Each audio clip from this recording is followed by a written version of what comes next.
Olá, caríssimo telespectador da Rede Século XXI, obrigado pela sua audiência. Começa agora mais um encontro, programa Luz da Vida, o nosso compromisso semanal de refletir a palavra de Deus com a Igreja numa maratona de 30 minutos, que certamente foi, é e será, porque já há bastante programas, nós estamos com esse propósito semanal de possibilitar, com a graça de Deus, para todos os nossos telespectadores, um conhecimento mais aprofundado da Santa Palavra. Foi, é e será um momento privilegiado para crescermos na fé, no conhecimento, na estatura e na graça de Deus nosso Senhor. Você certamente, católico, já deve ter ouvido, já deve ter percebido, já deve ter visto da parte de muitos cristãos que eles não fazem o sinal da cruz. Os católicos fazem, os ortodoxos fazem, mas outros cristãos não fazem. Você já parou para se perguntar por quê? Ou já perguntou para eles por quê? Não se trata, não vamos fazer desse programa aqui nenhuma apologia, nenhum proselitismo, nem nenhum ataque a nenhuma denominação. Não é nosso interesse, não é nosso hábito. Nós católicos não temos não lançamos mão desse expediente. Porém, fica a pergunta, por que os católicos se benzem? Por que eles não se envergonham de fazer o sinal da cruz? Afinal de contas, a cruz significa o quê para eles? Que os leva sempre, corriqueiramente, a se persignarem. Mas é oportuno também perguntar, e por que outros cristãos não fazem isso? Eles alegam o quê para fugirem da cruz, do sinal da cruz? Alguns justificam dessa forma: a cruz é sinal de horror, a cruz é sinal de condenação, a cruz é sinal de maldição, a cruz evoca a ideia de um Deus morto, a ideia de um Cristo fracassado. Nós, porém, acreditamos no Cristo ressuscitado, não tem por que falar de cruz, não faz sentido fazer o sinal da cruz, isso é coisa de católico. Bem, respeitamos o pensamento de quem assim raciocina, mas nós católicos que temos que dar a razão da nossa esperança, e essa é uma ocasião propícia para isso, temos que nos impostar diante dessa questão. Mais ainda, não para responder a alguém, não para litigar com ninguém, mas para encontrar o fundamento da cruz na nossa vida. Sexta-feira da Paixão, a procissão do Senhor. Quinta-feira Santa, Quaresma, Semana Santa. Fala-se tanto da cruz. Afinal de contas, qual é a linguagem do cristão? A linguagem do cristão é a linguagem do Natal? É a linguagem da cruz? Ou é a linguagem da ressurreição? É legítimo também fazer outra pergunta. É legítimo fazer essa distinção? Existe a linguagem do Natal, existe a linguagem da Quaresma, existe a linguagem da Páscoa, existe a linguagem da cruz, existe a linguagem da ressurreição? Não há nenhuma oposição entre essas linguagens, porque, na verdade, todas essas dimensões integram o mistério da salvação. O mistério da salvação que tem etapas, o mistério da salvação que tem momentos, o mistério da salvação que tem dimensões, é um só. Tanto Deus amou o mundo que enviou seu Filho para que todo o que nele crê não pereça, mas tenha a vida eterna, diz nosso Senhor Jesus Cristo. Ora, ao enviar o Filho, nós temos o mistério da encarnação, nascimento do Senhor, o mistério da vida pública, que atinge o seu ápice na paixão, morte e ressurreição. Na verdade, são etapas, são dimensões que se supõem, que se completam, que se complementam. Um aspecto, na verdade, não pode estar separado do outro. Feita essa distinção, ou melhor, feita essa conjunção, vamos ver agora qual é a essência da pregação cristã. A pregação cristã prega quem? Prega Cristo. Mas Cristo no ventre de Maria, Cristo no presépio, Cristo apresentado no templo, Cristo em Nazaré da Galileia, Cristo pregando, Cristo sofrendo, Cristo morrendo, Cristo ressuscitado. Qual Cristo? A resposta já foi dada. É o mesmo Cristo, em momentos diferentes, em etapas diferentes, em perspectivas diferentes, em enfoques diferentes da mesma e única história da salvação. Há um texto do apóstolo Paulo, porém, que eu gostaria de destacar aqui. É um de vários que nós vamos citar nesse nosso encontro. O ponto de partida para a questão da cruz, a linguagem da cruz. Porque o cristão se persigna, e mais do que a persignação, que é um símbolo, que é uma oração, que é um sacramental, mas é também o sinal de algo mais profundo da nossa pertença àquele que foi crucificado. Vamos então ao primeiro texto, extraído da 1 aos Coríntios, capítulo 1, versículos de 22 a 24. Os judeus pedem milagres. Os gregos reclamam a sabedoria. Mas nós pregamos Cristo crucificado, escândalo para os judeus e loucura para os pagãos. Mas para os eleitos, quer judeus, quer gregos, força de Deus e sabedoria de Deus. São Paulo escreve para a comunidade cristã que vivia na cidade de Corinto, atual Corinto, na Grécia. E ali havia uma comunidade judaica. Os judeus pedem sinais. Nós queremos milagres que atestem a credibilidade, a veracidade da fé de vocês. Esse Cristo que vocês alegam que está vivo, provem que ele está vivo realizando milagres. Eles faziam esse pedido, eles questionavam os cristãos, eles eram apegados muito a esses sinais, a esses milagres.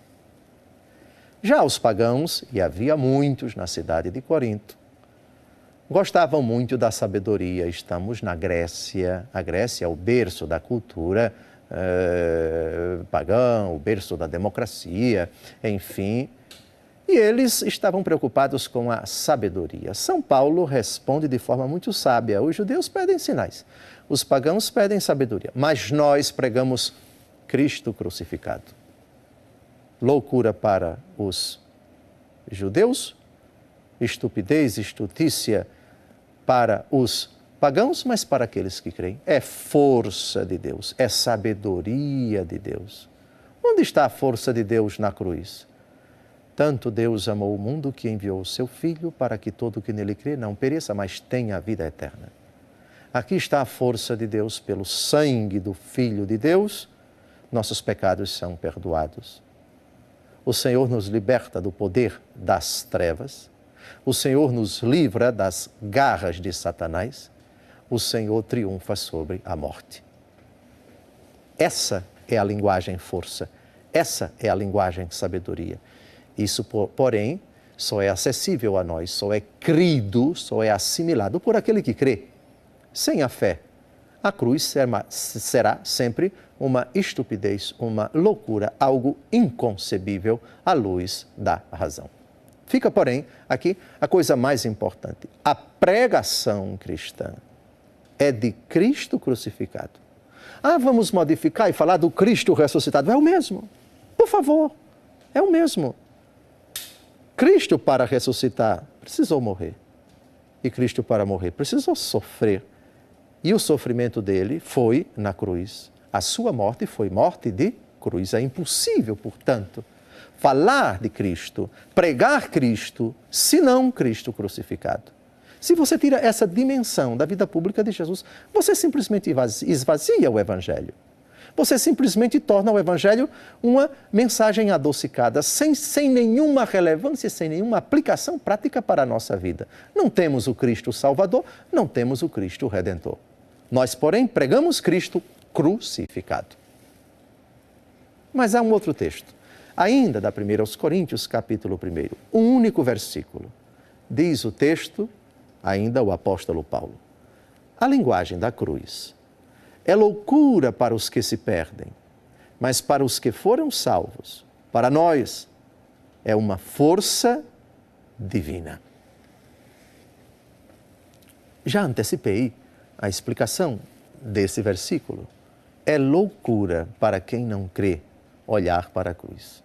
O que aconteceu na cruz, sem a fé, é lido, é interpretado por qualquer pessoa como uma estupidez, como uma insanidade. Mas para quem foi salvo, não. Salvo pelo sangue do Cordeiro. Salvo porque ali na cruz o preço do nosso resgate altíssimo foi pago, o sangue do Redentor. Porque ali o amor de Deus chegou até as últimas consequências. Tendo amado os seus que estavam no mundo, amou-os até ao fim. Essa é a força divina. Eu não me envergonho do Evangelho de São Paulo no começo da carta aos Romanos. Ele é uma força de Deus. Aqui, ele diz de outra forma, é força divina. Ora, se juntarmos os dois versículos, o Evangelho é força de Deus e a cruz é força divina para aqueles que são salvos, o Evangelho não pode ser outro senão o Evangelho da cruz, o Evangelho do crucificado. É evidente que o mistério da cruz não para nele mesmo. É evidente que o que aconteceu no Calvário teve o seu desdobramento. Cristo morreu, seu corpo foi descido da cruz, colocado no sepulcro e ao terceiro dia ele ressuscitou. Sim, o mistério da cruz está potencialmente dirigido ao mistério do túmulo vazio, ao mistério da ressurreição.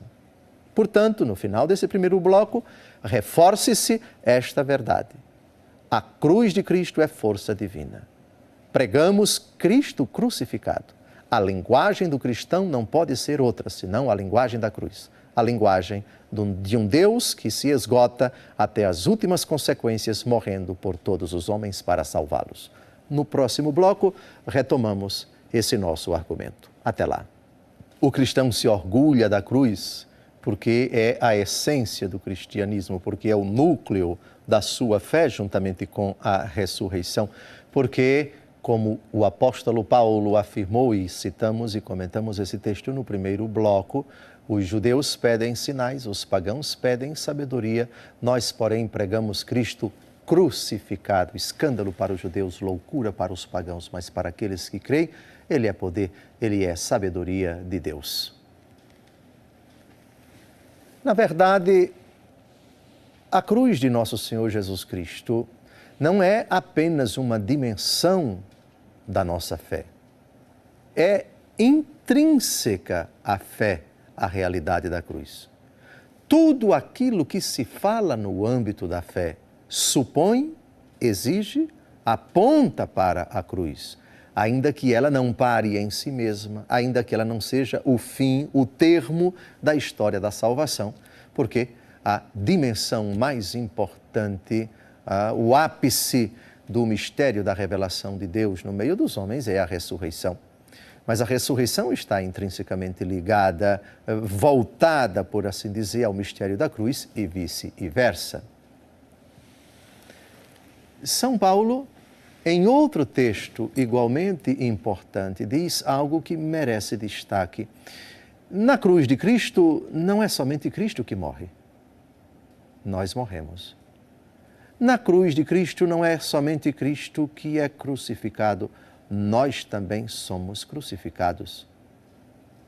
Se ele mesmo disse, eu vivo, mas já não sou eu que vivo, é Cristo que vive em mim, por causa desse versículo que vamos ler agora, de certa forma, a recíproca também é verdadeira.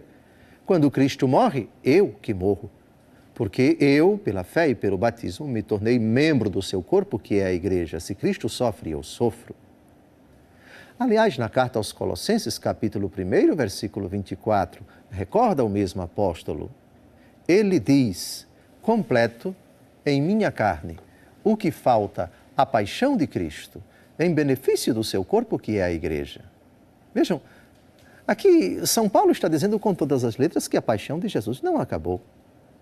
Sim, historicamente, pontualmente, o sofrimento de Cristo na cruz já foi consumado uma vez por todas. Jesus nunca mais sofrerá na cruz, Jesus nunca mais morrerá na cruz, Jesus nunca mais ressuscitará. porque já sofreu uma vez, porque já foi crucificado uma vez, porque já morreu uma vez e porque já ressuscitou uma vez, e isso uma vez por todas, uma vez para sempre. Mas, dado que ele continua conosco, dado que a igreja é o seu corpo, sua paixão continua, seu sofrimento continua na igreja, não mais na cabeça, mas nos membros, no seu corpo. Vamos ao texto, Gálatas capítulo 2, 19, também uma afirmação extremamente importante para o nosso argumento. Na realidade, pela fé, eu morri para a lei, a fim de viver para Deus. Estou pregado à cruz de Cristo. Mas isso é simplesmente assombroso. E a fé prorrompe no hino de júbilo: obrigado, Senhor, porque nos deste esta graça de sermos crucificados convosco no Calvário. E o que é crucificado com Jesus? O que é cravado no madeiro, diz o mesmo apóstolo Paulo? Todos os nossos pecados, o documento de condenação, nossa condenação, Jesus rasga. Jesus expõe ao ridículo no Calvário aquilo que nos sentenciava ao fogo do inferno. Ali o nosso Redentor está imolado, o cordeiro manso que é levado ao matadouro, expressão utilizada por um dos cantos do servo sofredor da profecia de Isaías, capítulo 52 e capítulo 53. Eu estou ali com ele, eu já fui crucificado com ele.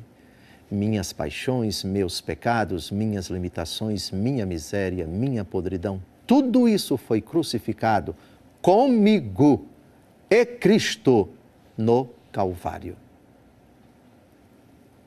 É forte isto, mas evoca exatamente esta ideia. O que aconteceu no Calvário aconteceu com Cristo, em Cristo e por Cristo.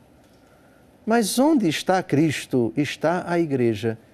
Onde Cristo sofre, a igreja sofre com ele.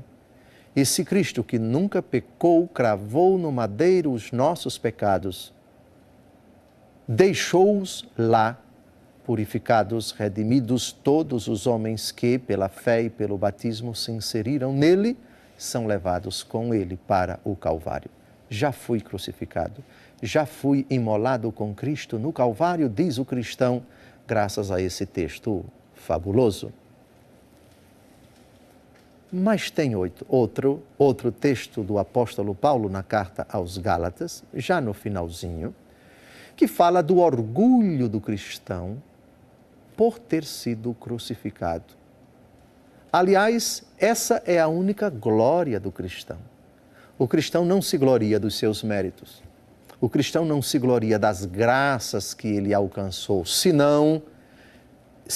a não ser se entendemos graça pelo próprio dom gratuito de nosso Senhor Jesus Cristo. Ou seja, ele não se ufana por algum suposto mérito que Deus lhe deu, mas apenas pela gratuidade da redenção que foi operada no Calvário. Vale a pena ler o texto e tecer alguns comentários.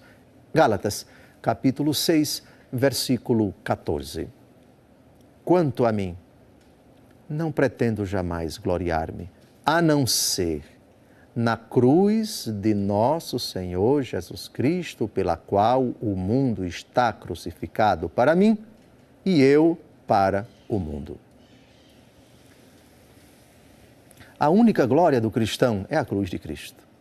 Eu me glorio, diz o cristão, porque o meu Redentor tanto me amou, que se dignou oferecer sua própria vida para me resgatar, para resgatar todos os homens. Essa é a minha glória. O amor misericordioso de Deus, a sua compaixão infinita por todos os pecadores, a começar por mim, o maior de todos os pecadores. A sua paciência, o perdão que ele nos concedeu na cruz, Pai, perdoai-lhes, eles não sabem o que fazem. Essa é a minha glória. Só me glorio disto. Não me glorio dos meus méritos, porque só sou um tremendo pecador diante de Deus. porque nunca pude, não posso, nem poderei fazer jamais absolutamente nada que me possa justificar diante de Deus. Eu sou justificado por aquilo que aconteceu no Calvário. Mas há uma outra coisa nesse versículo que nós acabamos de ouvir. Por Jesus Cristo, o que foi crucificado, eu estou crucificado para o mundo e o mundo está crucificado para mim. Mas o que significa isso? Significa o seguinte: eu estou crucificado para o mundo. Primeira parte. O mundo está pouco ligando para a minha fé. O mundo é entendido como trevas, como a criação de Deus desvirtuada pelo pecado. O mundo quer que eu morra. O mundo quer a minha ruína. O mundo quer a minha desgraça. Assim como quis a desgraça de Cristo. Aliás, ele disse, o discípulo não é melhor do que o mestre. Se eles me perseguiram, hão de perseguirem a vós. Algumas das bem-aventuranças se referem exatamente a isto. Bem-aventurados os que são perseguidos por causa da justiça. Bem-aventurados sois vós quando mentindo disserem toda sorte de calúnias contra vós. A incompreensão, o deboche e a hostilidade que pessoas e instituições movem, fazem, por vezes até durante muito tempo, contra a Igreja de Cristo. O sofrimento dos cristãos, perseguidos, mortos, caçados, proscritos pelo simples fato de serem discípulos de nosso Senhor Jesus Cristo. O mundo que debocha, que ridiculariza, que menospreza os valores defendidos pelos cristãos, os valores do Evangelho, os princípios radicados no Evangelho, que hoje, a todo custo, alguns querem banir da sociedade, da legislação, de tantos ordenamentos jurídicos. Eu estou crucificado para o mundo. O mundo tem uma péssima ideia, uma péssima compreensão, uma péssima concepção a respeito de Cristo e da sua Igreja e, consequentemente, dos cristãos. Mas o contrário também, se o mundo me crucifica, eu crucifico o mundo. O mundo aqui é entendido, 3 sentidos tem a palavra mundo na Bíblia, como criação de Deus, como obra do diabo, o mundo jaz sob o poder do maligno, 1 João capítulo 5, versículo 19, como realidade criatural desvirtuada pelo pecado, o mundo de trevas, o pecado que atua no mundo, e o mundo enquanto criação renovada por Deus. O sentido aqui, dado pelo apóstolo Paulo, eu estou crucificado para o mundo e o mundo está crucificado para mim, é o segundo sentido. E se refere ao poder das trevas, e se refere ao pecado, à obra do diabo, a tudo aquilo que agrada a ele, que é a iniciativa dele e que, consequentemente, se opõe contra a Igreja. Então, se eu estou crucificado para o mundo está crucificado para mim. Ou seja, eu cravei no madeiro as seduções do mundo, as paixões do mundo, tudo que no mundo é símbolo de pecado. Eu só me glorio da cruz de nosso Senhor Jesus Cristo. Fui crucificado com Ele. Estou crucificado com Ele. E o mundo me crucificou e eu crucifiquei o mundo. Terminamos com Mateus capítulo 16, versículo 24, citação muito oportuna, outra recordação de Jesus acerca da linguagem da cruz, do mistério da cruz. A cruz como missão, como caminho para todos os cristãos. Em seguida, Jesus disse a seus discípulos, se alguém quiser vir comigo, renuncie-se a si mesmo, tome a sua cruz e siga-me. Não há outra linguagem no Evangelho senão a da cruz. É impossível falar de Jesus sem a cruz. É impossível falar da ressurreição sem a cruz. A cruz é nossa linguagem, é nossa meta, é nosso conforto, é nossa esperança, é nossa glória. Termino pegando na minha cruz e abençoando você com o sinal da cruz. Abençoe-te, Deus Todo-Poderoso, Pai, Filho e Espírito Santo. Amém. Deus te dê uma vida de crucificado e de ressuscitado.